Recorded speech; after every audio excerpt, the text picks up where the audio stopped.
Tov. Alors, on commence ensemble. J'ai profité d'un article du Rav Kook, de nouveau, sur justement le bi'ur chametz. Peut-être fermer la porte. Sur le bi'ur chametz, l'annulation, qu'on appelle la brûlure, le brûlage du chametz. Et on a tendance, parce qu'en général, c'est vrai qu'on met beaucoup l'accent sur la fête de Pessah, sur le Seder, etc. Et on n'est pas toujours conscient de la valeur, encore une fois, intrinsèque à ce brûlage du Hametz. J'ajoute un point supplémentaire. Souvent, j'ai été confronté d'un point de vue pratique à des gens qui sont très embêtés de jeter leur Hametz. Parce qu'il reste comme ça 1 kilo de pâte, 1 kilo de farine, etc. Et les gens ont du mal. Mais il faut être toujours conscient qu'il y a un concept que nous appelons dans la halakha que mitzvah assez, docha mitzvah lota assez. C'est-à-dire que si on doit choisir, j'ai 2 mitzvot qui s'offrent à moi, une qui me demande d'agir et l'autre qui me demande de ne pas agir. Eh bien, la mitzvah d'agir, elle prend le pas sur la mitzvah de ne pas agir. Donc, en l'occurrence, là, effectivement, il y a une mitzvah qu'on appelle Baal Tashri, de ne pas gâcher. Mais il se trouve que cette mitzvah, effectivement, de ne pas gâcher, elle passe par rapport à ce bi'ur chametz en second plan par rapport à la mitzvah de brûler et d'annuler le chametz. Donc, il y a une valeur très importante à ce bi'ur chametz. Maintenant, il est évident qu'il y a le premier niveau de lecture, et j'insiste sur ce niveau-là, qui est très important, c'est vraiment brûler le chametz en acte, concrètement. Et puis, il y a une dimension évidemment plus intérieure qui parle évidemment, encore une fois, d'éliminer toute cette effronterie, tout cet accent d'orgueil qui peut, encore une fois, nous animer. Mais j'insiste sur ce point que c'est en deuxième plan. Parce que malheureusement, je dis malheureusement parce que à mes yeux, c'est mal comprendre la chassidoute.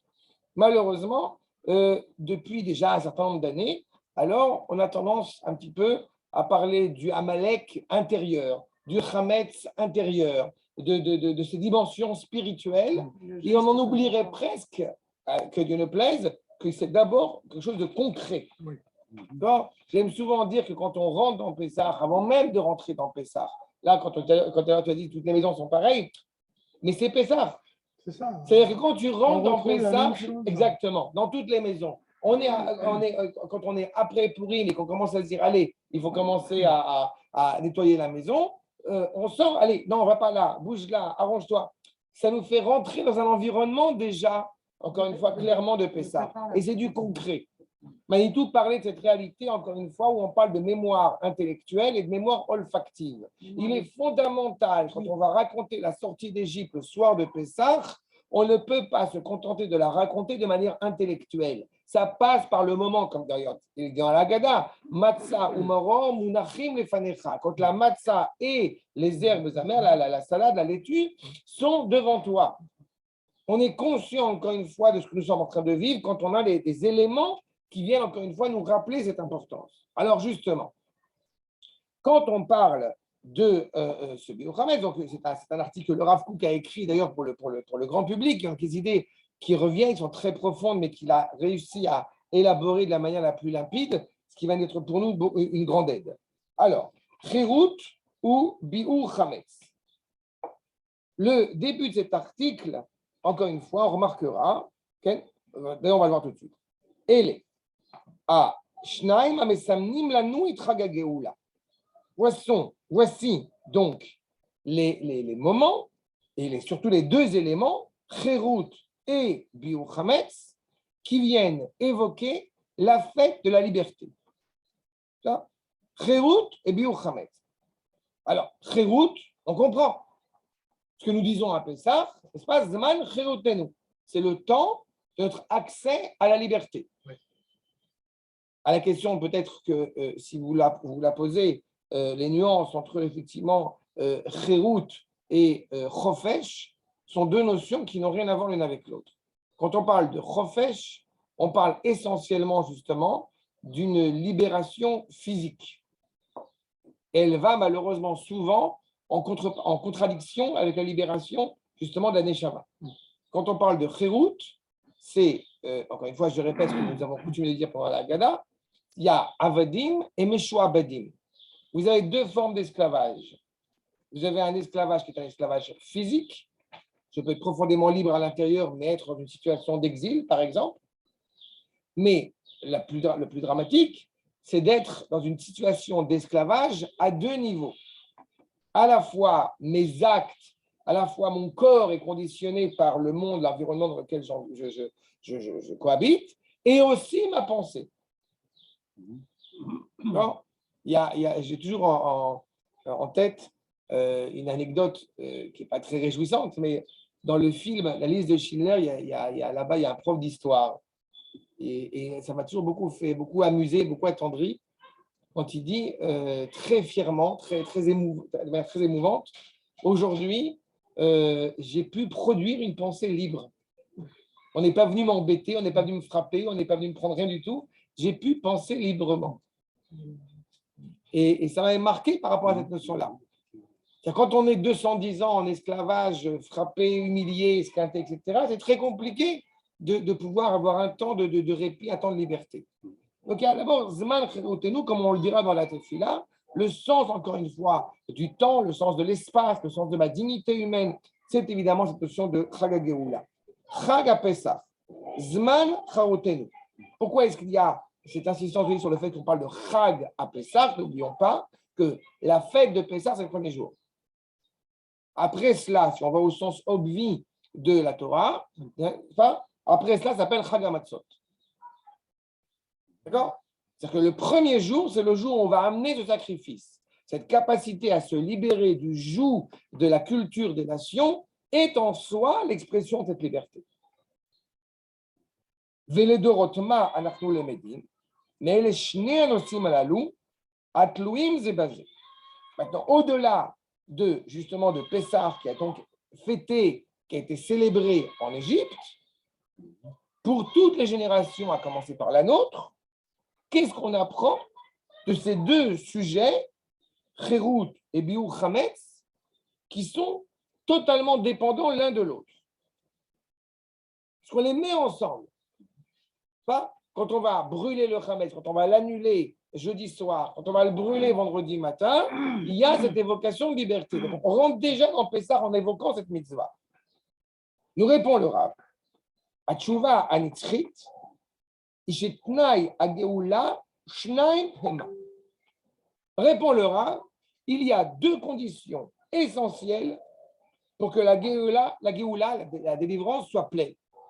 D'accord? J'avais coutume aussi de rappeler, quand on voit ce mot de Géoula, on se rappelle évidemment qu'entre Géoula et la dimension d'exil, il y a une lettre qui distingue ces deux mots, c'est le Aleph. Le Aleph, évidemment, qui vient rappeler Akadosh Baruch Hu. D'accord? Nous dit le Rav, il y a deux conditions essentielles. La première, Acherut Ha'atzmit. Quand on parle de Cherut Ha'atzmit, on parle à la fois de l'homme, mais on parle aussi de la nation. Une liberté authentique, encore une fois, une dignité autonome. Cherut Hagouf, qui s'exprime évidemment de cette manière-là, Cherut Hagouf, Mikol Shi'abud Zar. C'est-à-dire qu'au bout du compte, tous les actes physiques de l'homme comme de la nation sont pris sans être conditionnés par un joug étranger. Si on parle de l'homme, on sait pertinemment que quand un homme est en bonne santé, quand il peut justement vaquer à ses occupations sans être conditionné, sans être obligé par une force, dirais-je, qui lui est extérieure, ça peut être une force étatique, ça peut être une force justement parce qu'il est malade ou parce qu'il est en prison, pour n'importe quelle raison, en tous les cas, sans aucune force étrangère qui pourrait le nuire. Et puis, qui peut au bout du compte l'embêter et l'empêcher de prendre librement décision de ses actes. Et quand on parle de la nation, évidemment, c'est d'autant plus flagrant quand la nation, au bout du compte, avant d'agir, elle va devoir en référer, n'est-ce pas, au président américain, par exemple. D'accord? Le fait de mettre un bulletin, c'est aussi une expression justement de liberté sans être, encore une fois, conditionné par telle ou telle force. En tous les cas, c'est ce qui va orienter ses actes. Et on sait, Dieu sait combien il y a des pressions, encore une fois, à tous les niveaux. Michol Shiaboud a kofé et selem Elohim. Encore, il poursuit son développement. De toute forme, encore une fois, de dépendance qui l'oblige à kofé, c'est-à-dire qui va devoir baisser la tête. Et qui, au bout du compte, ce n'est pas baisser seulement la tête, c'est blesser, me dit le Rav, et Tselem Elohim Asher Be'adam. C'est quoi le Tselem Elohim? Il y a plusieurs Chachamim qui vont nous expliquer ce que c'est que le Tselem Elohim. Le Rambam, par exemple, dans Moreh Nevuchim, nous dit clairement c'est l'intellect, c'est l'esprit. C'est-à-dire qu'au bout du compte, on est malheureusement en esclavage de ces pulsions. De certaine manière, il y a une forme d'emprisonnement. Ça, c'est selon le Rambam. Le Malbim ou le Meshech Chochma vont nous dire au bout du compte, c'est la volonté libre. Le libre arbitre qui est inhérent à l'homme. Si mon libre arbitre est amputé, je suis d'une certaine manière dans un emprisonnement. Et vous comprenez que ce libre arbitre m'induit aussi, justement, à affronter les défis physiquement, mentalement, spirituellement, moralement. On fait un choix. Tu as une voiture, tu veux traverser la route et tu as une voiture qui passe, tu fais le choix. Est-ce que tu traverses au feu rouge? Est-ce que tu traverses où tu veux, n'importe comment? Ou tu traverses comme il faut? Tu fais un choix. Mais tu endosses aussi la responsabilité de ce choix et le danger qui est inhérent à ce choix. En tous les cas, donc, toute chose qui peut nuire ou à l'esprit, encore une fois, intellectuel, l'esprit libre, comme veut dire le Rambam, et bien plus loin, entre parenthèses, le Rambam, parce qu'il nous parle de Tlak en disant que qu'est-ce que c'est qu'un golem? C'est une créature un petit peu, voilà. C'est un homme sans esprit. D'accord? Un sot qui ne fait pas marcher sur sa tête. Exactement. Acha. Donc, c'est la Méloïm chez Adam. Liot, Meshuabad, les Kol Koach, Ashuru Mori de Terko. Tout ce qui, au bout du compte, je répète, va lui faire, encore une fois, abaisser sa dignité. J'ai osé dire, il y a quelques mois de cela, dans un cours, et j'ai été surpris que ça avait pu choquer. Parce que j'ai parlé du monstre de cet animal Hitler.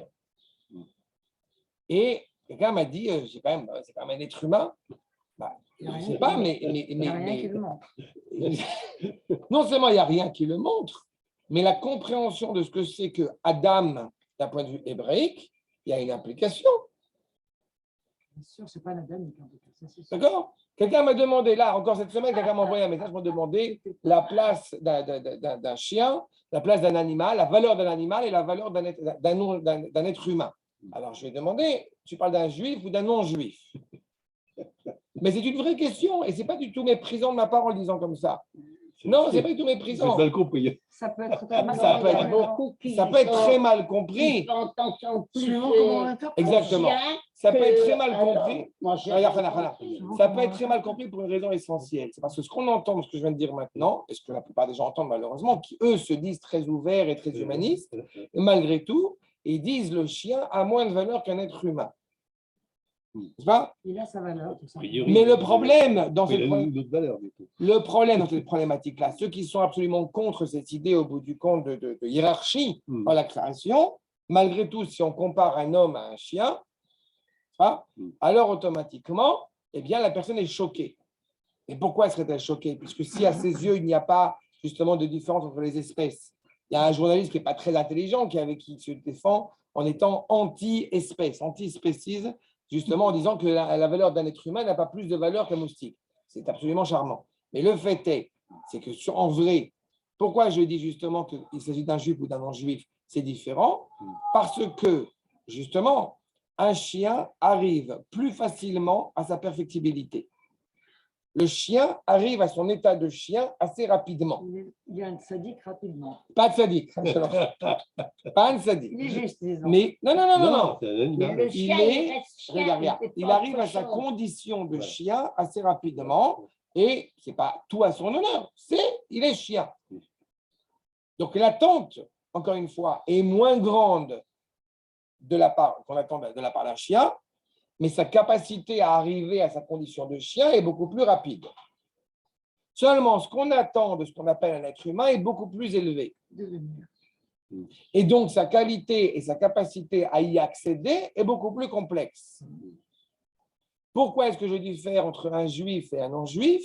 Parce que la condition, la qualité justement de cet être appelé être hébraïque, appelé Adam dans le traité de Yébamot, c'est parce que sa condition justement d'homme, elle ne dépend pas de son devenir sur terre, mais elle dépend de quelque chose qui le dépasse. Il faut être conscient, encore une fois, quand on va rentrer dans Pessah, que nous ne sommes pas en train de célébrer la fin de l'esclavage du triangle d'or des Africains en esclavage. On est ailleurs, on est beaucoup plus loin que ça. On est dans une libération, encore une fois, du joug des nations, du joug de la création qui pense être assujetti, encore une fois, aux règles de la nature. C'est ça qu'on est en train d'entendre. Et la condition, encore une fois, de se présenter comme étant juif, c'est au bout du compte à appartenir à une dimension d'éternité qui nous dépasse, à la différence du non-juif. Il y a quand même aussi la nature, enfin, quelque part. A posteriori. Pas pire. Non. Alors, ce qu'il faudrait expliquer, c'est... C'est malheureusement parce qu'on ne comprend pas et qu'on ne saisit pas la valeur justement de cette réroute, de cette liberté, encore une fois, hébraïque, que, eh bien, on ne fait pas de distinction suffisamment précise entre les éléments de la création et particulièrement entre les nations et Am Israël. Je vais revenir là-dessus dans quelques minutes. Ken. Si vous aviez à l'expliquer justement à quelqu'un qui se révolte quand vous dites ça en disant mais qui te prend et qui est un goy, qu'est-ce que vous lui diriez pour qu'il ne se sente pas, qu'il soit à sa juste place et vous à la vôtre? Ce qui m'amuse beaucoup, parce que c'est une question qu'on me pose souvent. Ce qui m'amuse beaucoup, c'est que la plupart des gens qui se révoltent contre de tels propos sont les juifs. Exactement, j'ai une amie qui est juive. Les non-juifs n'ont aucun problème à accepter ces propos. Non, mais justement, c'est là où est on est. Les Juifs, par méconnaissance de leur identité, arrivent à être révoltés parce qu'ils ne voient justement dans cette qualité humaine qui est la nôtre, eh bien, se voient heurtés pour justement les autres parcelles de la création qu'on appelle les non-juifs. Mais un non-juif, et cela depuis 2000 ans, d'ailleurs, pour illustrer mon propos, j'ai souvent évoqué sur le fait que les nations, alors les antisémites, le fait qu'ils soient antisémites, démontre la véracité du propos. C'est à cette situation horrible qui existait sous les nazis, puis peut-être encore actuellement, où il est interdit d'entrer aux juifs, aux chiens. Oui. Même niveau. Évidemment. Les goïs de mettre le niveau des chiens. Pas les goïs. Il y a une volonté, encore une fois, de remettre en cause, de casser cette spécificité hébraïque. Et puis, encore une fois, il y a un autre problème, et ça, c'est un sujet à part entière, et c'est avec ça qu'on commence le Seder de Pessah, avec Kadesh. La spécificité à comprendre ce que c'est que la Sgoula Tivit d'Am Israël, ce qu'on appelle la distinction naturelle au sens divin du terme, de Am Israël. On a du mal à entendre ça parce qu'on est passé par la Shoah et qu'il y a la race élue, et le peuple élu qui est derrière, il y a la race aryenne qui est derrière. Donc, on entend ce genre de propos, on est tout de suite un petit peu en train de trembler. Mais le problématique n'est pas là. La problématique, c'est que la création a été façonnée par un créateur et que ce créateur s'est façonné un peuple. Et que ce peuple-là, justement, pour des raisons multiples, a le choix entre se reconnaître comme tel ou être esclave, justement, de tout ce qu'il y a autour de nous. Ce déterminisme naturel dont tu parles n'est pas une malédiction en soi parce qu'il nous permet d'évoluer. S'il n'y avait pas un déterminisme, on n'aurait aucune stabilité et ce serait terrible. Mais on ne doit pas, et le Seder de Pessah nous le montre bien, on ne doit pas penser une seule seconde que ce qui dirige au bout du compte, et combien c'est difficile, que ce qui dirige la finalité, la destinée de notre peuple est aliéné par la nature. Bien au contraire. Bien au contraire. La difficulté, elle est là. Achat. C'est pas un concept très simple. Non, mais ça, de toute façon, on va y revenir. C'est vrai que c'est important. C'est très précis. Mm. Et je suis d'accord avec toi que si on n'est pas précis là-dessus, alors on est ailleurs. D'accord? D'accord. Mais Mais on je- a appris dans le Kuzari qu'il y avait les domaines, je sais pas comment en français, Quelqu'un l'a dit, quelqu'un. et on arrive à les non-juifs, et après, c'est les juifs. Nahon. Alors, c'est Il y a on encore une est fois, autre chose. il y a encore une fois une évolution dans la création. On avait eu l'occasion d'évoquer sur le fait que l'âme Israël soit, au bout du compte, une créature angélique qui est redevenue humaine. D'accord? Les racines de l'âme Israël ne sont pas la terre. Les racines de l'âme Israël sont le ciel, sont la hauteur. D'accord? D'où l'importance. Alors que les nations, c'est Les l'inverse. chefs des anges, justement, n'avaient pas de volonté de diminuer. Non, parce que l'ange. la différence avec l'ange, c'est que justement, l'ange, lui, ne peut se consacrer qu'à ce qui est céleste, l'animal à ce qui est terrestre, alors que l'homme d'Israël, au bout du compte, est capable de créer, de façonner, de participer en faisant la cohésion entre les deux. C'est la grande spécificité de l'homme d'Israël. Il est supérieur à l'ange, quelque part. Alors. Bien sûr.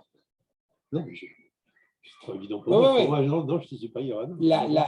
L'aspiration que nous avons, elle est supérieure à l'ange. Mais il est évident que l'ange a un avantage, si je puis dire, c'est qu'il n'a pas de mauvais penchant. Ah oui, il a cassé le Ça penchant. aide beaucoup de C'est choses. ce qu'il veut faire. Ça aide beaucoup de choses. Ce serait plus facile, Mm. et ça empêcherait justement, encore une fois, cette réalisation, cette cohésion d'unité du Créateur. Mhm. Achat. Regardez ce qu'il nous dit. D'abord, il nous dit effectivement, il y a la chirout agouf. Premier point essentiel, je répète, c'est donc la libération du corps, à la fois de l'individu comme de la nation. Et tiferet doulato, ve adarat kocho. Encore une fois, toute sa grandeur, toute son essence. Encore une fois, tout ça qui, évidemment, on est très prudent, c'est ce qui va s'expliquer, c'est ce qui va s'exprimer par le fait d'être très prudent à l'égard du chametz. Il est évident que qu'est-ce que c'est que le chametz? Le chametz, au bout du compte, c'est permettre au corps de s'étendre. Mais c'est aussi le rep qui est important. Je ne comprends pas. Parce que, Le rep, c'est la force. Le chametz, Ça va être autant de cette forme, je comprends pas. Mais il gonfle. Non, mais bon, le Hametz, tu prends 18 minutes. C'est l'essence même de la vie, n'est-ce pas? Ah, c'est Gematria Achai. Bon, tu prends 18 minutes. C'est le temps que la pâte, elle va prendre pour, au bout du compte, gonfler ou non. N'est-ce pas? J'ajoute un point. Si, et là, je parle parce que je l'ai vu de mes propres yeux, mais bon, c'est connu, toutes nos femmes le savent. Tu laisses la pâte se reposer, elle gonfle. D'accord? Merci. Dans une réalité naturelle du corps, si je puis dire, il n'a qu'une seule envie, c'est de se laisser aller en dilettante, encore une fois, et profiter des biens terrestres. D'accord? Le corps, si je l'exprime de manière un petit peu différente, va te dire, j'ai envie de faire quoi? J'ai envie de kiffer. Et pas autre chose. c'est une D'accord? bonne perspective. Oui, mais pas pour nous. C'est vrai, mais pas pour nous. C'est vrai, mais pas pour nous. En tout cas, ce n'est pas suffisant. Ou en tout cas, ce kiff-là, on va pas le puiser que, encore une fois, c'est important, on va bien manger, etc. Mais on ne le puise pas que à ce niveau-là. Oui, non, mais j'entends. Quand au bout du compte, on s'est laissé aller à un hédonisme, j'ai envie de dire exacerbé, alors on a un problème. Parce que le corps, a priori, lui, il semble en profiter, mais la neshama, elle en souffre. Comme j'ai dit, on veut être meshucharim, on veut être libéré. On ne veut plus être des avadim et on ne veut plus être meshuabadim. Quand on dit au bout du compte que tu appartiens à une nation royale, que tu as du sang bleu dans les veines, alors c'est compliqué de te dire oui, mais bon, ça va, on s'en fout. Mais non, tu te méprises. Dans ce cas, tu rejoins la Chirout, alors. Alors justement, on veut revenir à la Chirout, et on a dit Chirout à deux niveaux. Au niveau du corps, et justement, comme il y a malheureusement, selon la pensée du Rav Kook, on a un petit peu, comment dirais-je, on a un peu gommé l'équilibre qui devait être. C'est qu'il doit y avoir un équilibre net, clair, serein, et dans notre monde, c'est très compliqué, entre le corps et la neshama. D'accord? Comme tu as enfreint l'équilibre, pas toi, le monde a enfreint cet équilibre, alors il faut revenir à l'essentiel. Alors on va te dire le Rav Kook, c'est la matzah. La matzah qui est justement le pain vital. C'est l'équivalent de la manne qu'on va recevoir dans le désert. Oui, c'est un pain au bout du compte qui est, il n'y a rien. Ce n'est pas un pain qui gonfle, il n'y a rien. Tu n'as aucun produit artificiel, tu n'as rien. C'est 18 minutes, tac, tac, tac, c'est fini. Et la manne, au bout du compte, elle a cette évocation aussi là. Elle n'est pas là pour, au bout du compte, nous faire grossir ou je ne sais quoi d'autre. Elle n'a qu'un seul objectif, c'est nous rendre capables, d'une certaine manière, de le rencontrer, de rencontrer Akadosh Baruch Hu ou Arsinaï 50 jours après. Et on a les mêmes mesures, on te parle de ce qui est le minimum vital pour un être humain. D'accord? Donc, c'est ce qu'il te dit. Pour qu'au bout du compte, je reprends, Vadarat Kotsho, Vechirut Azot, Eina Niknet, Kim Alidei, Chiruta Shel Haneshama.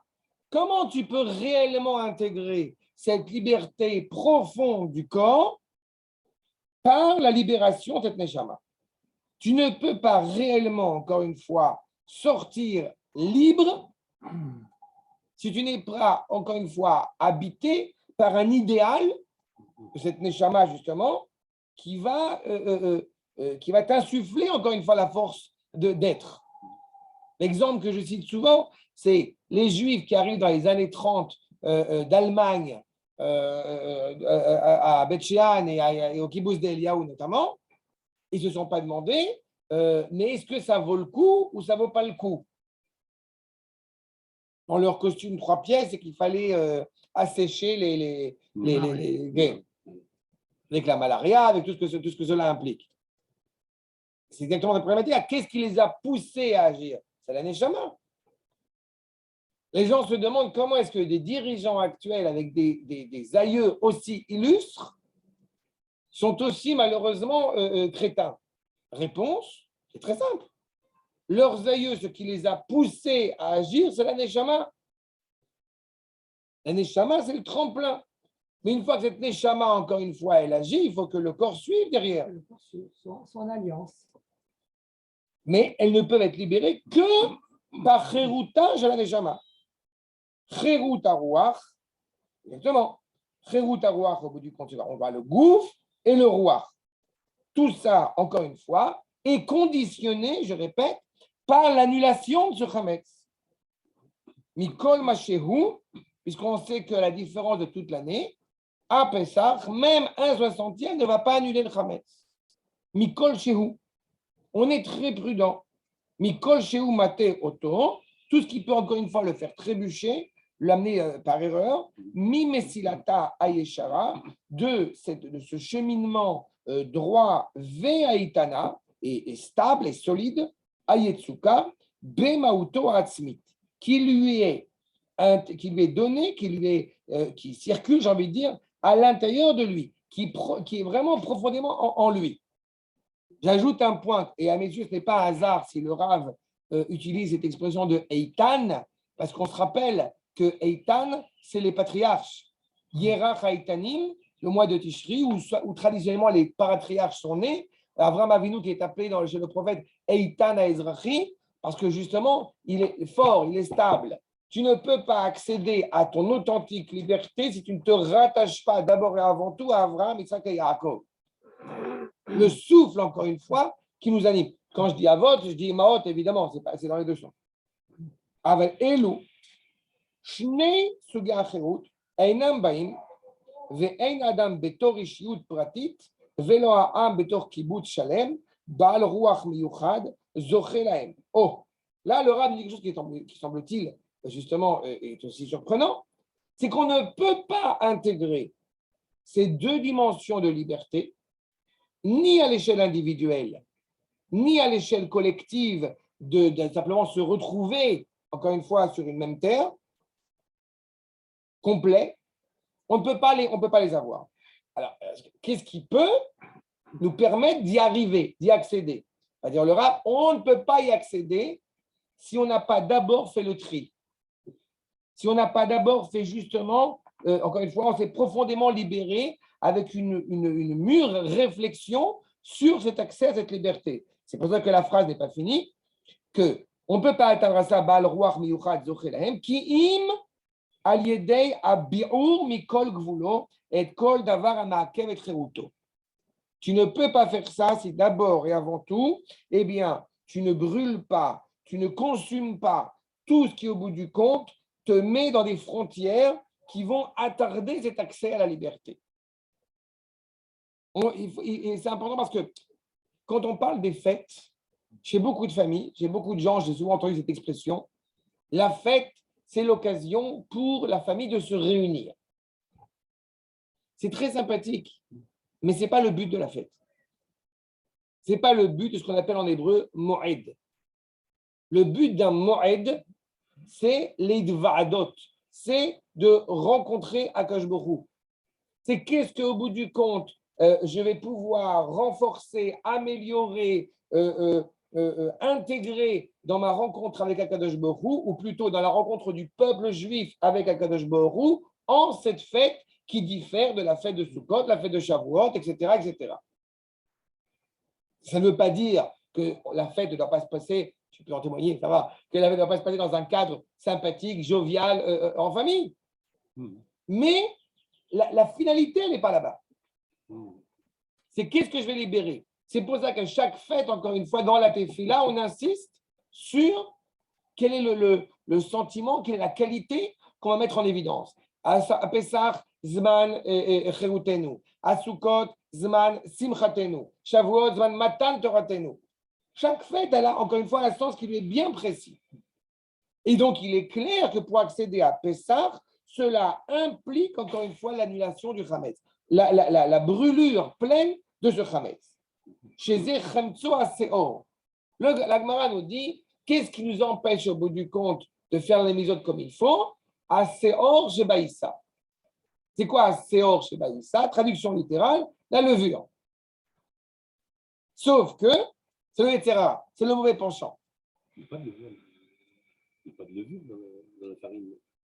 Non, pas dans la farine, baïssa, dans la pâte. Quand tu fais ton pain, tu mets de la Ah oui. levure. Mais quand tu fais de Khamer, enfin La le matzah. matzah, tu mets pas de Non, levure. Mais c'est justement. l'inverse, justement. On y arrive. Que justement, encore une fois, toute la journée, toute la vie, qu'est-ce qu'on te dit? Le problème qui nous empêche de pouvoir servir à Kadosh Baruch Hu à juste mesure, alors la Chachamim te dit, Aseor Shebaïssa, c'est-à-dire la levure qui est dans la pâte. Alors, regarde. D'un autre côté, il faut se rappeler que la levure, c'est un champignon. Oui, c'est une moisissure. Donc, c'est une moisissure. Donc, c'est quelque chose qui est problématique. D'un autre côté, si on n'a pas cette levure, alors le pain, il ne monte pas. C'est pas? Ça veut dire que cette levure-là, elle est nécessaire. Seulement, si on la voit comme une nécessité et pas plus, on ne comprend pas. Non, mais alors ça nous arrange. Si c'est une nécessité et pas plus, ça va. Mais là où ça devient problématique, c'est qu'on aime bien cette levure. L'implication qu'elle a derrière. À Pessah, on va rentrer en Pessah avec un autre extrême. N'est-ce pas? N'oublions pas, c'est une parenthèse, mais n'oublions pas que quand est-ce que la finition de Pessah, c'est le 8e jour. C'est quand le 8e jour de Pessah, je rappelle pour l'invocation, c'est quand le 8e jour de Pessah, c'est 50 jours après. C'est Shavuot. D'accord? 50 jours après. Pourquoi je dis c'est le 8e jour? Parce que c'est 7 x 7. 7 x 7 plus 1. Tu comptes Pessah, Sheva, Shabbatot, Tenot, Tiena. Tu comptes 7 x 7 semaines et Shavuot sera le jour d'après, donc le 8e jour, le 50e jour. Ça veut dire, et là-bas, qu'est-ce qu'on va apporter? Et là-bas, tu vas apporter du Chametz. Là-bas, tu vas apporter du pain Chametz. C'est-à-dire que tu vois l'évolution, encore une fois, pour retrouver un équilibre. Et on se rappelle évidemment que Shavuot, ce n'est pas le sujet, mais on se rend compte quand même que Shavuot, c'est la fête du milieu. Vous avez Pessah en premier, vous avez Sukkot en dernier. Shavuot est la fête du milieu. On a étudié ensemble le Rambam, donc je suppose que la voie médiane, vous vous en rappelez. D'accord? Donc, à Seor Shebaïssa, regardez, chez Zechamtso, à Seor Shebaïssa, chez Iziko Matsui, Beyoter, Bet, Asher, Or, Shel Geoula, Mitnotet, Elav. Oh, le Rav Kook a joué un point ici qui est très important. Quand est-ce qu'il y a le plus de danger, étrangement? Quand est-ce que la levure elle a plus justement de danger, si je puis dire, pour le pain qui va monter. Comprenez ici le pain qui va monter. La Géoula de Ham Israël est en train de commencer. Le Ham Israël monte en Israël. À ce moment-là, il y a un danger encore plus grand. C'est étrange. On pourrait se dire qu'au moment de la délivrance, il y a du problème. D'abord, il faut avoir en tête ce que dit la Gemara dans le Talmud Yerushalmi, justement, comment est-ce qu'elle dépeint la Megillat Esther, là-bas pour Purim, comment est-ce qu'elle dépeint au bout du compte la dernière Géoula où elle met des similitudes. À Purim, on a lu le Mizmor, le Mantzach, Ayelet HaShachar. C'est-à-dire qu'au moment donné où Ayelet HaShachar, c'est donc le chamois qui apparaît comme ça et qui disparaît automatiquement. On compare Esther, justement, cette réalité cachée, à la dernière délivrance d'un Israël. Pourquoi? Le moment où le soleil va se lever, juste le moment avant, par rapport à tout le reste de la nuit, c'est le moment le plus obscur de la nuit. Non, c'est une réalité. C'est une réalité astronomique. C'est une réalité astronomique. C'est-à-dire que ce moment-là, on nous dit clairement, c'est le moment qui est le plus proche de la Géoula, et pourtant, c'est le moment le plus obscur qui existe. Premier aiguillage, première indication, pourquoi est-ce que justement au moment de la Géoula, le danger serait plus grand? Mais allons plus loin que ça. On a des forces qui ont été en léthargie pendant 2000 ans. Ces forces-là, on ne leur a pas donné de sens. On revient en Israël, on retrouve l'unité de la nation. Si on retrouve l'unité de la nation, on retrouve aussi l'unité des différentes forces de la nation. Ces différentes forces de la nation ont besoin de s'exprimer. Seulement, si elles ne s'expriment pas comme il se doit, parce qu'on ne lui donne pas justement une réponse, elles vont s'exprimer de manière totalement erronée et dangereuse en plus. Donc, c'est une réalité. On est au moment de la Géoula, il y a un danger. C'est à ce moment-là qu'on va brûler le Chametz. Mais à part brûler le Chametz, qu'est-ce qu'on peut faire pour essayer de surmonter, pour essayer d'affronter au bout du compte cette réalité-là? Mais ce n'est pas vrai seulement par rapport à la Géoula. C'est vrai pour toute période transitoire. Quand on est une période transitoire entre une réalité, encore une fois, et une autre réalité qui a été profondément marquante, automatiquement, on passe à une autre réalité. On passe à une réalité beaucoup plus importante. On parle du fait qu'Akash Baruch Hu, il crée et détruit des mondes. Et le Rav Kook va rappeler dans une des Igeret, justement, que de la manière qu'Akash Baruch Hu, Boré ou Machriv Olamot, l'homme aussi, Boré ou Machriv Olamot. Vous avez une pensée, vous avez développé une pensée, et puis vous développez une autre pensée. Et cette pensée-là, quelque part, elle va détruire la pensée précédente. C'est comme si, au bout du compte, il y avait un monde qui était détruit au profit d'un nouveau monde. Eh bien, le monde de la Galoute face au monde de la Géoula, évidemment, il y a une destruction, il y a un conflit. Mais dans ce conflit-là, dans cette période de transition, c'est particulièrement difficile. Non, ce n'est pas Tzimtzum. Non. C'est pas c'est une période qui est transitoire et qui est complexe. Vous prenez un adolescent, l'adolescent, ce n'est plus un enfant, ce n'est pas encore un adulte. C'est une période qui est compliquée, cette période-là. Il y a une importance de révolte. Il faut savoir comment gérer cette révolte. Il y a tout ça qui rentre en ligne de compte. C'est la même image qu'on a à l'échelle de l'individu et à l'échelle, surtout à l'échelle de la nation. Regardez la suite. Bécha, Az, Bécha, Tamava. Justement. C'est le chapitre 10. Ligne 10, ligne 11. D'accord? Encore une fois, d'un côté, on veut avancer, on veut se rapprocher d'Akadosh Baruch Hu, puisque nous sommes en train de vivre cet événement, et de l'autre côté, on a des forces qui, encore une fois, qui nous empêchent de le voir. Az, Beshat Amahava, à Kochot Anirdamin, Kamim Letria. Nous étions dans le coma. On était dans le coma pendant 210 ans. On était dans le coma pendant 2000 ans. Aujourd'hui, on est en train de revenir à la rédemption d'un peuple qui est quand même l'essentiel de ce que nous sommes. Et on a l'impression qu'on est en train de faire une révolution. Ce n'est pas une révolution, la Torah elle en parle. Seulement, celui qui est en face ne peut pas entendre. Parce que ça blesse, parce que ça bouleverse, ça provoque de l'intérieur. Galé achaim, soanim. C'est cette expression que je ne connaissais pas. Elle se trouve chez le prophète, dans un verset chez le prophète Ishayahu. Kol soan beraash. Vesimla megole la bedamim, vaïta les srefam achelat esh. Traduction, je vous lis le verset parce que je ne l'ai pas écrit. Mais... Non. Galé chaim soanim. On a comme ça des forces vitales qui font du bruit. Soanim bekoach. Et étrangement, c'est pour ça qu'il a choisi ce mot-là dans la prophétie de Ishayahu, qui est une prophétie aussi de la Géoula, en disant justement que tout est en train de faire du bruit. Que là, le vêtement est ensanglanté et il est en train de brûler, mi achilat esh. Il est en train d'être ensanglanté, en train d'être brûlé par le feu, d'être brûlé par le feu. Ça me paraît terrible. Sauf que quand j'ai vu ce que nous disent justement les commentateurs, eh bien, c'est terrible parce qu'on a l'impression que le vêtement est comme ça, alors qu'il n'est pas comme ça. C'est-à-dire qu'il y a une allégorie ici dans ça, d'un monde qui est en guerre, d'un monde qui est en train d'être bouleversé, mais ce n'est pas une guerre sanglante, au sens où on le comprend. Mais ce qu'on est en train de voir, c'est justement cette période transitoire.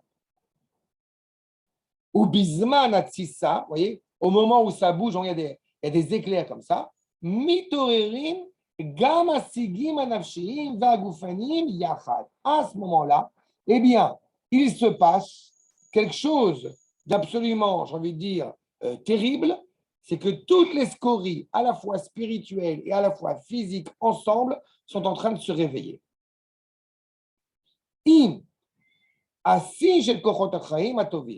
D'un côté, avec l'explosion, l'exaltation de ces forces positives, constructrices. Celui qui, encore une fois, va vouloir vivre convenablement, il doit vivre en cohérence avec sa nature profonde. Vivre en cohérence avec sa nature profonde quand le monde a avancé, automatiquement, ça crée un bouleversement, ça crée un conflit. Vous voulez vivre encore avec un poste de télévision il y a 200 ans, c'est très sympathique, mais vous serez à l'ouest. Ça ne marchera pas. Il y a une cohérence comme ça par rapport au monde où il se trouve. Alors on veut, justement, puisqu'il y a cette période transitoire, parce que le monde avance, donc on veut développer ces forces qui nous animent à la fois spirituellement, je parle, et physiquement, et les bonnes forces. Seulement, comme certaines forces, je répète, ont été endormies, donc automatiquement, ça demande un éclairage, un filtrage. Qu'est-ce qui va me permettre de déceler, de dire telle force est une bonne force, celle-là n'est pas une bonne force? Comment tu peux dire que cette force-là n'est pas une bonne force alors qu'elle a été bonne pendant 2000 ans? Justement, elle a peut-être été bonne pendant 2000 ans dans la situation, dans les conditions dans lesquelles nous étions. Ce qui ne veut pas dire qu'il faut les abroger automatiquement, mais ça demande une mûre réflexion. Mais en tous les cas, dans cette période transitoire, justement, alors, qui est une période positive, le Ham Israël, avec toutes les difficultés qu'il traverse aujourd'hui, vous savez pertinemment qu'il est mieux que ce qu'il a été pendant 2000 ans. Oui. Et le Ham Israël, à la sortie d'Égypte, il est sans aucun doute mieux que ce qu'il a été pendant 400 ans. D'abord, il est né, en tant que peuple. Et alors, nous dit le Rav, Ve'az amishmeret tzricha liot gdola. Justement, quand nous sommes dans cette période tendue de transition, eh bien, le sens qui semble le plus logique de cette expression de mishmeret, c'est qu'il faut être sur ses gardes. Il faut être sur ses réserves. Il faut faire très attention. Vigilant. Mais ce qui m'a beaucoup intéressé, c'est que j'ai vu un autre sens à ce mishmeret. Ce n'est pas seulement, justement, mishmeret, c'est meshameret. C'est qu'on n'est pas seulement dans cette idée, effectivement, de se préserver, mais de prévoir et de filtrer justement ce qui va être positif, ce qui est positif de ce qui ne l'est pas. C'est-à-dire que vivre comme on vivait il y a 300 ans ne serait pas suffisant. Ça pourrait être une protection peut-être sommaire, mais ça ne serait pas au bout du compte l'essentiel à l'échelle de la nation. Parce qu'on est conscient que justement ces forces se développent.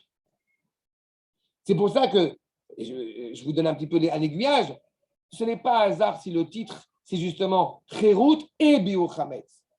L'objectif n'est pas de brûler. L'objectif, c'est la liberté. Et ça va passer par filtrer et peut-être détruire ce qui a été négatif.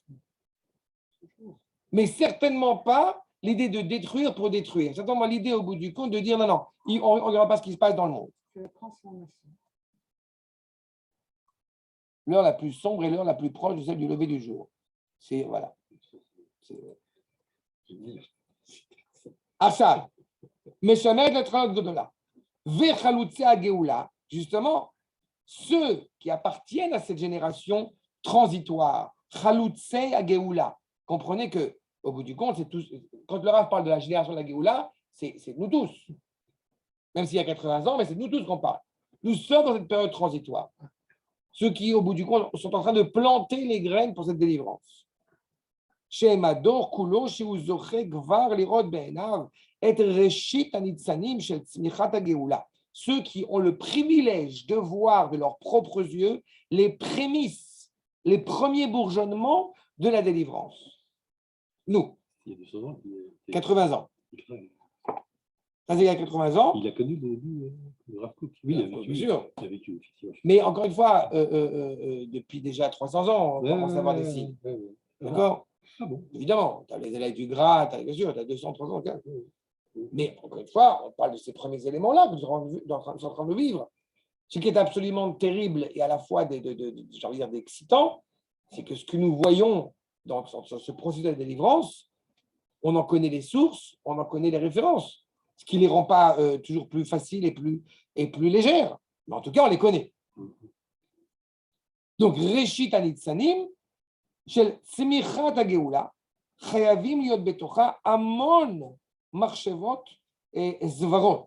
C'est-à-dire qu'au bout du compte, dans cette réalité-là, pour pouvoir avancer, ceux qui vont, comme je disais tout à l'heure, ceux qui vont faire avancer ce processus ont aussi des pensées qui, quelque part, vont détruire ce qu'il y avait avant. C'est un danger auquel on doit faire face. Siurim velimoudim, shem gormim le'aker velechalot. C'est ça au bout du compte. Ces nouvelles images, ces nouvelles pensées, ces nouvelles conceptions pour justement se dépasser dans cette dimension de liberté exigent de nous d'être prêts à détruire le monde d'avant. En tout cas, certaines facettes du monde d'avant. Vous savez pertinemment, on s'approche de Pessah, que Moshe Rabbeinu, il ne fallait surtout pas qu'il naisse au milieu des esclaves en Égypte. Il n'aurait pas eu ce regard voilà, de transpercer au bout du compte cette obscurité de l'exil. Siurim velimoudim, shem gormim la'akor velechalot, l'étamé, et malheureusement, ça vient même au risque de rendre impur, de détruire kol pe'er vekol oz l'Israël. C'est pour ça qu'il faut d'un côté se préserver, faire très attention, tout en étant conscient du processus auquel, encore une fois, nous sommes en train d'avancer. Mais alors, ceux qui vont avoir évidemment le travail le plus important, si je puis dire, ça va être les éducateurs. Parce qu'il va falloir expliquer toutes ces valeurs-là et toutes ces choses-là au monde et surtout à notre peuple et aux élèves et aux gens autour de nous. Et est-ce que nous dit le Rav? Et vous comprenez aussi que… Excusez-moi, Okay. éducateur ou initiateur? C'est éducateur. Parce que les initiateurs, au bout du compte, sont sur le terrain. J'ai déjà eu la question qui m'a déjà été demandée souvent, pourquoi je ne rentre pas dans la politique? Parce que ce n'est pas mon rôle. Modestement, mais ce n'est pas mon rôle. On est en train, au bout du compte, d'expliquer un phénomène. Le phénomène, on le vit aussi à côté de ça. Mais on doit expliquer un phénomène encore une fois, dans l'écriture divine, j'ai envie de dire, dans la parole, dans la direction divine de l'histoire. On doit être conscient du phénomène, on doit être conscient de ce qu'on est en train de vivre et comprendre comment ça s'intègre et comment ça s'insère justement à partir du quotidien, à partir d'une mitzvah, au bout du compte d'annuler le Hametz, on voit à quel point ça prend tout son sens vis-à-vis de ce regard de la délivrance. Parce que si, encore une fois, je répète, dans la Tefila, on nous dit clairement Zman Cheroutenu, c'est l'essentiel de la fête. Achat. Malheureusement, qu'est-ce qui se passerait si justement ces éducateurs n'étaient pas éveillés, n'étaient pas à l'écoute de la société dans laquelle nous sommes et du coup souhaiteraient éduquer justement et donner des valeurs qui étaient peut-être, je ne parle pas du fond, le fond ne bouge pas, le fond c'est la Torah, ça ne bouge pas, mais peut-être qu'au niveau de la forme, eh bien, ne sont plus d'actualité parce qu'il n'y a pas justement une recontemporisation constante, une modernisation constante des messages sont transmis. Aïm, lo mechadchim ou madrichim, kamu betochenu shem ochzim baege achenu ve'anaga, ceux qui donc ont pris le volant de l'éducation, de la direction, shem makrivim et banav la molaire. Vous comprenez que si on ne fait pas attention à ce qu'on fait, c'est très dangereux. Spirituellement, le Rav a eu cette expression très dure, très forte, de dire d'amener son fils au bout du compte sur l'autel de l'idolâtrie, du molaire. Il y a un risque qui est là. C'est plus ce qu'ils font maintenant, non? Mais c'est malheureusement, oui, ben oui, mais il y a 80 ans. Il y a 80 ans. Vous savez ce qu'il va maintenant? Oui, tu as raison, d'accord? On ne peut pas s'endormir. Mais... Si on s'endort, c'est un problème. Mais si on n'est pas compte de ce qui se passe, encore une fois, on aura un autre problème. Exactement. Et on ne peut pas le prendre à la légère, parce que c'est la génération de la délivrance, parce que nous sommes en train de vivre le projet divin. Donc, il utilise cette expression absolument terrible de makrivim et banenu la molaire. Et on est confronté à ça aujourd'hui. La génération actuelle, la jeunesse actuelle, elle est confrontée à cette, pas que la jeunesse, mais à cette problématique actuelle, et avec kippa et sans kippa. Si on transmet un judaïsme au bout du compte archaïque, un petit peu folklorique, on a un problème. Si on transmet un judaïsme avec la critique biblique dans certaines écoles, on a aussi un problème. Peu importe. Et pendant le temps de Rav Kook, quand il était le rabbin d'Israël, il avait ces problèmes-là. Mais Vadaï, on parle de plus de 80, on parle de plus de 80%, on parle de plus de 80% d'assimilation. Il y a plus de 80 ans de ça. On parle.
Est-ce que tu m'entends?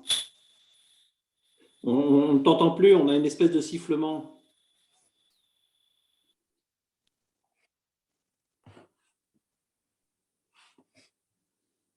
Voilà. À mon avis, ça va revenir dans une seconde. Super, c'est là, merci. C'est bon, ça va venir? Oui, c'est bon. Ah, bien fait. Baissez également. Je serai pour la prochaine fois aussi. Une seconde. Ça. Hop.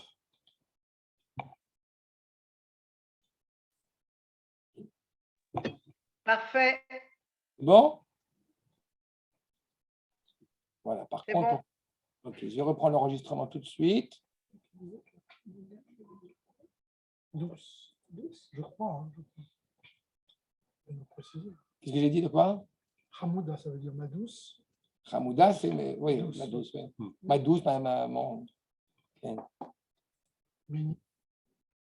Voilà. Mignonne, c'est pas de l'hébreu. Comment? Mignonne, c'est pas de l'hébreu. Metsuyan. Metsuyan, c'est Ça veut dire parfait. excellent, parfait. Comment? Excellent. Top. Alors, on reprend. Donc, Ça ressemble à ce Ok. qu'on a appris à Esther. il y a des idées similaires, d'accord. On retrouve des idées, bien sûr. Ouais. Dans tous les cas, ce qui est certain, c'est que les éducateurs, donc en tout cas, ceux qui ont ce rôle-là, se doivent, encore une fois, faire très attention à cause des difficultés automatiquement qui sont présentes, qui sont inhérentes à la société dans laquelle nous vivons. Les Chabev Aleem et Kol Marshavazara. On est aujourd'hui, encore une fois, je suis navré de mettre les pieds dans le plat, j'ai envie de dire. Je sais que ce n'est pas ici que je vais mettre les pieds dans le plat. Mais il faut même se rendre compte que la grande mode aujourd'hui, c'est quand même d'aller faire le ciel de Pessah en dehors des Eretz Israël. C'est absolument absurde. Oui, c'est absurde. Même en Égypte. Avec... Oui, non, mais c'est qu'il faut se rendre compte à un moment donné de ce que cela implique. Et ce n'est pas qu'un déplacement physique. Il y a une mentalité dedans. Il y a de l'argent. J'ai souvent dit, encore une fois, le fait d'utiliser, et encore une fois, quand on vient de France et qu'on a utilisé cette date pendant des années, c'est un fait. Mais on peut être conscient aussi d'une certaine problématique qu'il y a dans l'utilisation de cette date, à défaut de la date hébraïque qui devrait, elle, être évidente.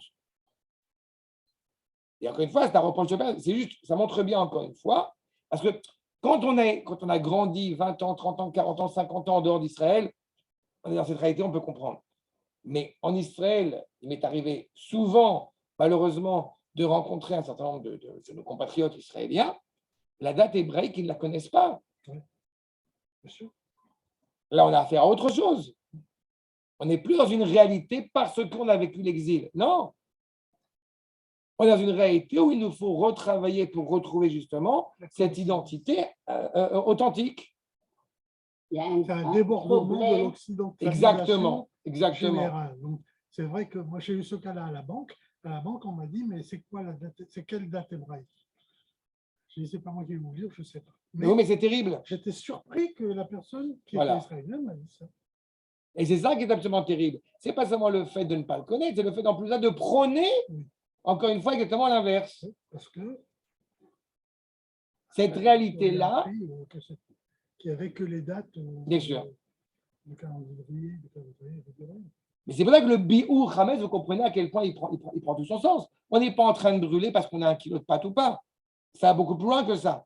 On a une intention, encore une fois, et on a une intention, encore une fois, de vouloir brûler toute cette, encore une fois, toutes ces furies, toutes ces scories étrangères qui nous empêchent de, encore une fois, de nous retrouver avec notre identité authentique. Les gens qui habitent en Israël, ils sont nés en Israël et ils vont dans l'exil. Oui, mais le problématique, je répète, c'est pour ça que c'est aux éducateurs qu'on parle là. La problématique, elle n'est pas par rapport à eux. La problématique, quelles sont les alternatives qu'on leur a offertes, qu'on leur a données. C'est ça toute la problématique, c'est ça tout le travail. Parce que, mais ne crois pas qu'il n'y a pas que des gens dits religieux ou pas religieux qui vont en cause la règle pour Pessah. Non, il y a beaucoup de religieux. D'accord, donc c'est Mon tout. fils, il Donc, habitait c'est tout. à Kiryat Metsuyan. Arba, il a reçu le film de Metsuyan, Kiryat Arba. donc tu vois bien. Donc Et tu il vois est bien. parti. Donc tu vois bien que ça ne s'adresse pas à un camp particulier. C'est Non. le peuple dans toute son entité. On lui dit bien en Israël. Il C'est dit vrai. non, la Médina n'est pas bien. Je prends de l'eau, je vais prendre. Maintenant, moi, je dois Achat. C'est de l'eau, ça. pour le rencontrer. En tous les cas, vous voyez à quel point ça va être problématique. Donc, les Chabeb allait mettre Kol Marshavazara et Kol Rayon là. Toute idée au bout du compte qui va être saugrenue. Rak Bijui la Zechut Sheu Netzar Zar. Avec au bout du compte une sorte de fierté, d'appartenir à un pan étranger. Ce qui est totalement illogique. Vesheulom Misedot Israël, de se rattacher au bout du compte à des terrains, des vergers qui ne sont pas les vergers d'Israël. C'est comme les femmes qui veulent ressembler aux hommes. Dans la même optique, tout à fait. Tout à fait. Toute la problématique, elle n'est pas seulement au niveau national, elle est au niveau social, elle est au niveau identitaire, bien sûr. Kimi Gefens Dom Ve Sademot Amora. Venir justement directement à l'inverse. Nous sommes arrivés à un monde au bout du compte parfait, nous sommes libres, donc automatiquement, eh bien, on n'a plus rien à travailler. Alors c'est absolument faux. C'est justement parce que nous sommes revenus en Israël que maintenant le vrai travail Le commence. travail, c'est ici. Parce qu'on peut retrouver cette cohésion, cette unité entre le corps et la neshama. Mi ovil otanu ateom achosher. Qui nous a amené au bout du compte à cette obscurité? Malheureusement, c'est une trace de ce séparatisme qui a une origine et qui ne s'est pas estompé, qui s'est peut-être estompé, mais en tout cas qui ne s'est pas perdu. C'est à l'époque du deuxième Beth Amikdash avec la haine gratuite. Il y a une méconnaissance, encore une fois, d'être cette unité justement qui doit être retrouvée. Théom shel sinat achim leachim, cette haine fraternelle, et qui a amené malheureusement à Kedei Chorban Veka'akwa shel kol ma she'ala becheref nefesh. Et ce qui a amené au bout du compte, eh bien, à cette terre qui a tremblé, à cet échange absolument terrible et qui dépasse l'entendement. Les ma'ala mikoach enosh. Imlo, Aïnika Zara. Si on n'avait pas justement reçu une éducation qui nous avait amené sur des terrains glissants, Aïnika Azara, de ce Chametz et de Maasero chez la Marcha Rouchanit, encore une fois, on est encore confronté aujourd'hui à parler de judaïsme en termes de religion. Alors qu'il doit y avoir au bout du compte une compréhension que mon identité, ce n'est pas les religieux qui sortent d'Égypte. Ma première année en Israël, justement, à l'université, eh bien, je vois 2 étudiantes avec moi qui regardent. Alors, où est-ce qu'on va cette année à Pessah? Je leur dis, avec toute ma naïveté, mais vraiment, c'est très surprenant parce qu'on fête la sortie d'Égypte et vous allez en Égypte. Là, mais on n'est pas tous religieux. Et ça m'a fait de la peine parce qu'on en est venu C'est là qu'il y a un grand à travail. parler de les religieux sortent d'Égypte. Alors, ce n'est pas vrai. Le peuple sort d'Égypte. Ah, mais Bien sûr, c'est d'abord et avant tout la notion de peuple, encore une fois, qui réintègre son identité. Mais si on a été bercé par malheureusement des terrains, comme je dis, des terrains glissants, et d'autant plus au moment où, bon gré, malgré la Géoula est mis en place, Asher El Ta Sirton Beyeme Aliyata, Shel Dargat Smicha Géolatenu. Encore une fois, on est bercé parce qu'on cherche des référents, et plutôt que d'aller d'abord et avant tout chercher nos référents chez nous, on va aller d'abord les chercher ailleurs. Eliette n'était pas là, c'est pour ça que je pense à chaque fois à elle par rapport à cette problématique-là. J'ai souvent soulevé que le système judiciaire, l'appareil juridique en Israël, se base sur la Babylone, enfin sur le système antique babylonien, ottoman et anglais, et quand il n'a pas au bout du compte de réponse chez ces 2 systèmes-là, il va aller voir ce que la Torah, elle dit. Et vous comprenez qu'il y a un problème de fond. Ça devrait être l'inverse. Exactement. Et en plus, Même pas du tout. on n'ira pas l'inverse. Oui, non. Et en plus, on n'aurait même pas. Mais tu as tout à fait raison. Donc, il faut tourner. Mais la problématique, elle est justement au moment où on réintègre notre terre qu'il doit y avoir ces questions-là. C'est pour ça que je répète, ça ne parle pas à un camp en particulier, ça s'adresse au peuple tout entier. Mi garam lanou et taïvaron.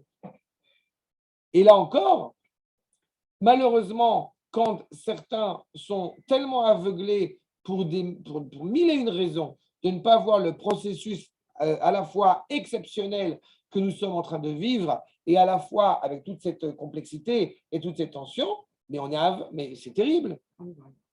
On n'y voit rien alors que nous sommes en plein dans une période, encore une fois, où la délivrance est en marche. Alors que tout est fait dans le visuel. Visuel. Tout, la Mais technologie les Rachamim nous montre disent. qu'on doit être dans le visuel. Le Eretz Israël est en train de refleurir. Qu'est-ce qu'on veut plus que ça? Le bon visuel. Le Ham Israël revient sur sa terre. Qui malheureusement a créé cet aveuglement, a nous a amené à ne pas voir justement ce qui est profondément élevé, et de ne pas voir justement comment est-ce que celui qui est le délivreur d'Israël, Tsur Israël, le rocher, c'est-à-dire Akadosh Baruch Hu, au bout du compte auquel nous nous rattachons, Molich Otanu Al-Kanfen Esharim, qui nous prend sur, au bout du compte, des ailes d'aigle. Je rappelle l'aigle, je rappelle Rachid, pourquoi justement Akadosh Baruch Hu, quand il se présente à nous au Har Sinaï comme étant justement Al-Kanfen Esharim, parce que, eh bien, à la différence des autres oisillons, les oisillons sont sur le dos de l'aigle et pas pendant les pattes. Donc, quand on veut atteindre au bout du compte l'oiseau, la dernière chose qu'il va lâcher, ça va être justement les oisillons. Ce qui met une image, encore une fois, du don de soi exceptionnel d'Akadosh Baruch Hu pour nous. Comme on va le redire aussi pendant le Seder, Lo lemancha, la leman shmi. Ce n'est pas pour vous que je vous ai sauvé. C'est parce que mon nom a été profané. Quand vous êtes dans un état de souffrance, mon nom est profané. Et donc, la logique serait effectivement, au moment de cette délivrance, de voir la présence d'Akadosh Baruch Hu et donc de travailler et de profondir. Plus l'étude va être élevée, évidemment, plus les résultats seront à la hauteur. Qu'on dit à Yom Kippour, les mantras secs de Mais ça, c'est nous qui demandons. Bien sûr, on demande. Pour susciter la miséricorde d'Akadosh Baruch Hu. On n'arrive pas toute seule, on doit demander de l'aide. Achab, Leovilenu El Romemuta, chez la Géoula, de nous amener, de nous guider, de nous diriger justement, faire cette dimension profondément élevée de la Géoula. Rakimanachnu mitsidanu nitnaer. Qu'est-ce que nous devons faire si d'abord et avant tout de notre côté, on se bouge? Les tnaer, c'est plus que bouger. Il y a nahar. Nahar, c'est quelqu'un on est constamment en train d'agiter, à nous de nous agiter, à nous d'agiter le chametz qu'on pourrait avoir dans les poches de notre manteau, j'ai envie de dire. L'étron même de nous élever, mikol hashiflut, de toute cette humiliation, de toute cette bassesse de la avdout, kol masheuzar, d'être en esclave au bout du compte de tout ce qui nous est étranger. C'est un moment justement fabuleux où on peut réellement se libérer de tous les jougs étrangers. Le joug du Yetzer Hara, le joug de la culture étrangère. Et encore une fois, se libérer ne veut pas dire savoir filtrer. Quand on dit mishmeret et mashmeret, ne veut pas dire au bout du compte ne pas filtrer ce qui va être positif aussi parmi ces cultures étrangères. En général, d'ailleurs, ce sont, nous disent traditionnellement les Chachamim, les étincelles qu'il faut ramener en Eretz Israël. Mais en aucune manière, prendre tout ce qui vient de l'étranger avec grandeur et avec dévotion et être comme ça un petit peu méprisant à l'égard de tout ce que le Kodesh, au bout du compte, propose et donne. Voilà, ça se passe avec les dates. Exactement. Les dates, elles envahissent. Le temps, évidemment. Elles envahissent tout le collège. Exactement. C'est pour ça que la valeur du temps, à mes yeux, évidemment, elle a aussi autant d'importance qu'elle donne aussi une implication sur le regard que nous avons sur la réalité qui nous entoure. Il est évident que quand tu penses en Nissan, tu penses à Pessah. Quand tu penses en avril, je ne sais pas quoi, tu penses aux attaques. Pour l'histoire. En tous les cas, Ben Shioumid Baté, parce que là encore, ce qui est très intéressant, ce que nous soulève le Rav, ce n'est pas seulement la problématique du dialogue. On dit, comme j'aime à le rappeler, à l'Achmania, on commence en araméen et ça se termine par Penechorim d'Israël, ça se termine en hébreu. Parce qu'on est déjà sur le chemin de revenir en Eretz Israël, donc on récupère notre langue.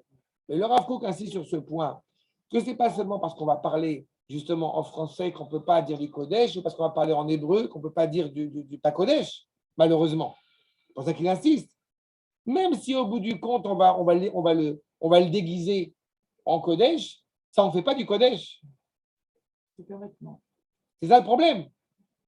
Ben Shumid Baté Besafot Zarot, entre le fait qu'il s'exprime par des langues étrangères, ce n'est pas la langue qui va faire uniquement. Il est évident que l'hébreu est la Shana Kodesh, mais comme on l'a dit, Ivrit la Shana HaKodesh. L'hébreu est une langue d'expression de sainteté. Si je vais commencer à inventer des gros mots en hébreu parce qu'il n'y en a pas en hébreu, alors hélas, je souille avec encore plus malheureusement de délire l'hébreu et la valeur de ce que ça représente.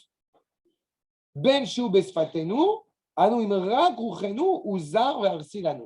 Si seulement on est animé, encore une fois, par un souffle étranger qui nous est totalement, encore une fois, loin de nous. Donc, la solution, comme vous le voyez, Bouna, Achim. D'abord, retrouvons-nous cette fraternité. Revenons à nous-mêmes. Et la Seder Kulanu.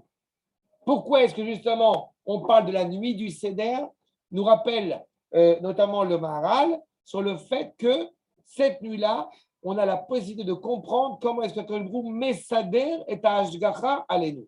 Comment est-ce que Akadosh Baruch Hu, au bout du compte, gère son monde sur nous, gère sa providence sur nous. Donc revenons à l'ordre, à cette cohérence. Yevadalanu Sheinenu Bene Melachim. Qu'on prenne conscience que nous sommes les fils, encore une fois, les fils de rois. Pas oublier quand même, je vais ajouter une petite parenthèse qui m'a beaucoup fait rire ces derniers jours parce que par rapport aux élections en France, il y a 4 choses qui ont fait que les Juifs ont pu être sauvés, ont pu être sortis d'Égypte. L'une d'entre elles, c'est de ne pas changer leur prénom. Je ne sais pas si vous êtes conscient d'eux, mais de ne pas avoir changé leur nom. C'est-à-dire le nom hébraïque, la langue hébraïque. Dans cette ambiance un peu des élections où on était, où les Juifs en France, malheureusement, étaient ça, je pense, ça a suscité la réflexion que, allez, il est temps d'entrer à la maison. Mais bon, pas encore. Ben oui, c'est pas prêt, c'est vrai. Ve'im she'acherut, igoralo anitzri. Nous sommes indéfectiblement, indubitablement, inexorablement, j'allais dire, destinés à être libres. Tous les êtres humains sont destinés. Non, pas tous les êtres humains. Pour la raison suivante, parce que j'ai répété, comme tout à l'heure, sur l'esclavage physique et mental. Les fils de Ham, par exemple, sont naturellement esclaves de leurs instincts, et on le voit, la colonisation qui a été absolument terrible pendant des siècles, il n'empêche que même aujourd'hui, économiquement parlant, on sait pertinemment, d'ailleurs il le reproche aux Occidentaux, que beaucoup de pays africains notamment sont dans un état d'esclavage. Ce n'est pas sûr que ce soit une mauvaise chose. Un pays a du mal à avoir certaines populations. On appelle ça une dépendance économique. Oui, et c'est un esclavage. Est-ce que ça correspondrait peut-être à un temps? À la fin des temps, il est évident que l'aspiration à chaque création, à chaque créature, d'atteindre justement cette liberté. Mais pour cela, il faut qu'il y ait une possibilité morale d'atteindre cette liberté.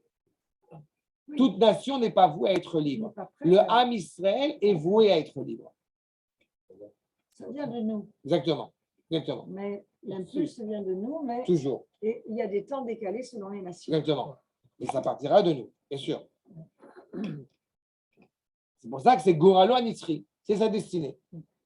Leur évêque d'Israël. D'ailleurs, tu te rappelles que quand quelqu'un est esclave hébreu, parce qu'il avait il a des impairs, etc. à payer, au bout du compte, à la fin de cet esclavage, eh bien, on lui demande clairement, on lui donne clairement sa liberté.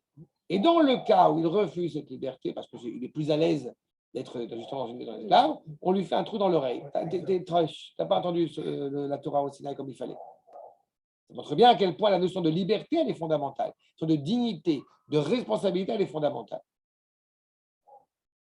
Comme disait Christiane Singer, elle disait l'homme a peur de la liberté et il la demande et il la recherche tout le temps.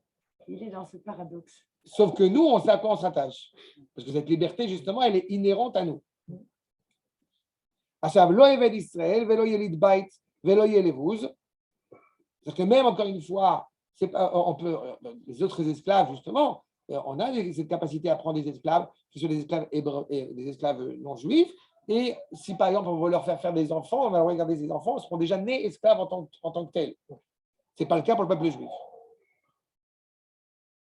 Mais Az, Asher Nasa Berama, Miyom Chakriutenu, depuis justement, donc on sort de cette liberté, le jour donc de fêter cette liberté, est Degel Acherut, l'étendard de la liberté, ou Biur Chametz, Asher Yavu Kemaim Bekirbenu, qui vont venir pour abreuver justement notre soif, et que Shemen Beatzmotenu, et comme au bout du compte de l'huile qu'on enduirait sur nos os pour les rendre plus lisses, quoi. Plus souples. Les os, les os. Pas les os, Les les articulations. Allié des Koach Haïtanim, on retrouve la force des patriarches. Chez la Mifal, Akadosh Vaneema, d'être profondément retaché à cette dimension de sainteté et de fidélité. Bekaimenu, en accomplissant les paroles du Créateur, Bekaimenu et Varachem, Goël Israël, mais en l'âme Vadolam, pour l'éternité. Asher Tzivanu lishmor et mitzvot. On te dit justement qu'il nous a obligés à accomplir les mitzvot, Al-Tikra Matzot, Al-Tikra Mitzvot, et deux sont évidemment intimement liés, dans cette volonté. Pourquoi est-ce qu'on nous oblige à manger des matzot le soir du Seder, alors qu'en Égypte, on en a mangé pendant 365 jours? Parce que les Égyptiens ne nous permettaient pas, ne donnaient pas le temps, le loisir de faire du pain. Réponse du Rabbi Yitzhak Abravanel, cette nuit-là, tu es libre de pouvoir faire authentiquement ce que tu veux. Et quand un être juif est profondément libre, il est attaché à Kadosh Baruch Hu. Donc il sera prêt à faire des matzot. Jusqu'à toi, le goy, tu m'ordonnais de faire des matzot. Maintenant, c'est moi qui décide. Et le moi, c'est le moi de la nation. C'est les Mitzrayim les Égyptiens qui nous ont donné. Et maintenant, on va faire des matzot nous-mêmes. Non, ils n'ont pas donné. Ils ne nous laissaient pas le temps. Ils ne nous laissaient pas le temps de faire autre chose pendant toute l'année. J'ai compris. À Valarchav, c'est nous qui ferons les matzot. On avait 1000 fois le temps de faire du pain. Mais on ne le fait pas parce qu'on ne veut pas. On ne veut pas. Parce qu'on veut l'accomplir, ce que le Baruch Hu exige de nous. On nous rappelle des places de... Toute la nuit, on était à la maison en Égypte. Donc on avait eu le temps, on aurait eu le temps de faire du pain. On était prêts à partir sur le départ.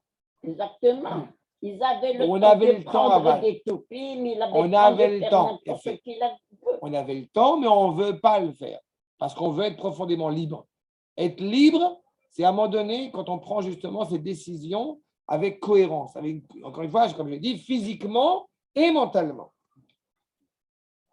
Shamrou et Tachirou. C'est au niveau de la décision que ça se passe. On sait pertinemment que, comme le Rav nous avait enseigné il y a quelques années, sur le fait qu'il y a des animaux qui sont interdits à la consommation. Et certains vont dire, alors pourquoi on ne pourrait pas en profiter? Réponse, parce que Akadosh Baruch Hu, il t'a dit ça, tu peux en profiter, et ça, tu as le devoir de ne pas en profiter. La vraie liberté, elle est à ce niveau-là. Si au bout du compte, je ne suis pas capable de faire un choix, je n'ai pas de liberté. La vraie liberté, c'est de faire le Mais choix. si Sûr?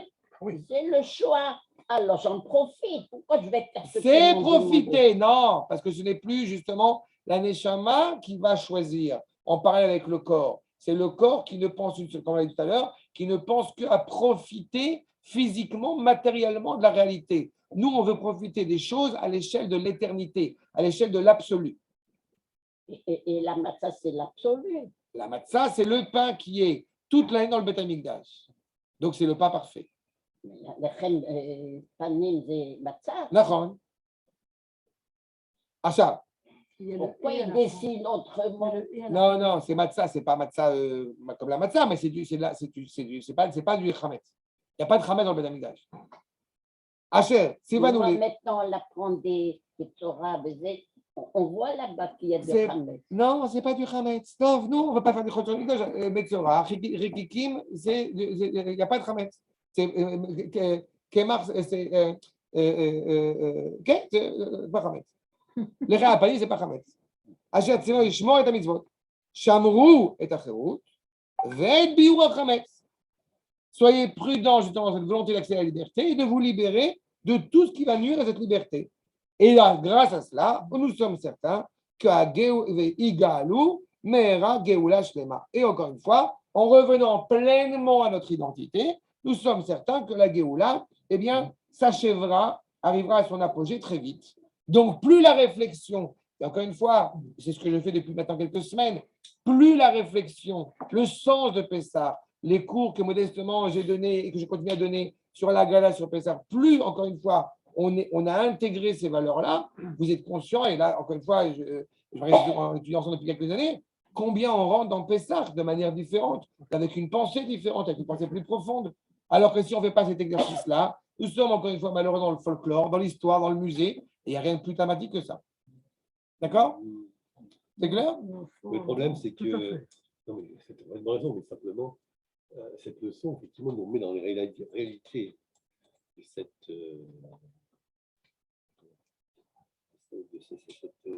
commémoration. Pas comment, c'est la sortie d'Égypte, quand même. Alors que, effectivement, l'extérieur, Galoute, c'est une fête. Bon, c'est la fiesta. Quoi. Non, justement, ce n'est pas une commémoration. Encore une fois, c'est pas grave. Ce qui est Non. important, c'est qu'on construit au fur et à mesure pour Ouais, le d'accord, peuple. mais c'est ça. Mais... Tu dois être conscient que quand on aura le Corban Pessah, je l'espère très vite, Ouais. quand le Corban Pessah est au centre de ta table, toute l'histoire du peuple juif passe par ce Corban. Mais non, mais... Tu portes sur toi tout le peuple juif. Et évidemment, ce qu'on a fêté pendant 2000 ans avec un côté justement, ce qui est important, les halachot de Pessah, mais tout cela, elles ont un sens. Oui, bien sûr. Elles ont un sens bien profond et elles ont un sens, encore une fois, dans la vitalité du peuple jusqu'à aujourd'hui. C'est ça qui est impressionnant. C'est une permanence, une persistance de ce souvenir qui remonte à 4000 ans. Ouais. C'est pareil. Oui, mais c'est ça que je pensais tout à l'heure, c'est que la souffrance que le peuple juif a dû avoir pendant sa période d'Égypte, elle devait être telle que le moment où il retrouve sa liberté, il devait être comme une explosion, comme un Big Bang, comme quelque chose de fabuleux, qu'on n'arrive pas, nous, peut-être à bien... Non, mais tu as la Mais- référence de la mais- Géoula. Voilà. Va voir ce qui se passe à Yom Ha'atzmaut, ceux qui sont nés dans les années. Ça, c'est le deuxième. C'est la dernière. c'est la deuxième C'est la dernière, chose, c'est voilà. le troisième, c'est sûr. La première chose, c'est cette espèce de délivrance que je ressens, et peut-être encore plus que vous disiez depuis que je suis New York. Oui. Et Ça, la c'est sûr que deuxième, le rap effectivement, c'est la création de nous l'État. ouvre des horizons que Exactement. vous ne connaissez pas. Oui. Tant mieux. C'est l'application. C'est bien. Moi, ça me fait penser à une chose. Pardonne-moi d'étaler ma culture. Mais Milton Friedman, tu connais peut-être comme Ça économiste. me dit quelque chose, oui. Je ne sais pas s'il était juif. Là, il Il a écrit le nom une dit quelque chose. théorie de la destruction créatrice. Je pense. C'est intéressant. Je vais regarder. Je n'ai pas lu, mais ça Donc, il n'est m'intéresse. pas juif, Milton Friedman. Mais ce nom me dit quelque chose. Michel Friedman. Milton. Milton Ah, Friedman. Friedman, ça Je me vais dit regarder. quelque chose. Je vais regarder Bezrat Hashem. Qui a écrit donc une théorie économique sur la destruction créatrice. Qui fait penser C'est intéressant. effectivement à C'est intéressant. ta leçon. C'est ce que font les petits-enfants. Hein. Il faut qu'ils détruisent pour pouvoir après retrouver leur... Oui, mais c'est notre. C'est un autre. Oui, mais le qui intéresse. J'essaie de regarder. Bezrat Hashem. Comme là, Bien. Shoin, comme est-ce qu'il y a des la- questions? Dans la terre, elle aurait fait. Ah, pas Pas de immédiatement. question. Non, Alors, c'était la... Merci. Sameach, Bezrat Hashem, on se revoit après. Sameach. Mais elle pourrait- première. Sameach. Salam, salam. Ok, d'accord. Pesach Kasher Sameach. Amen. Merci. Même chose. Bye bye.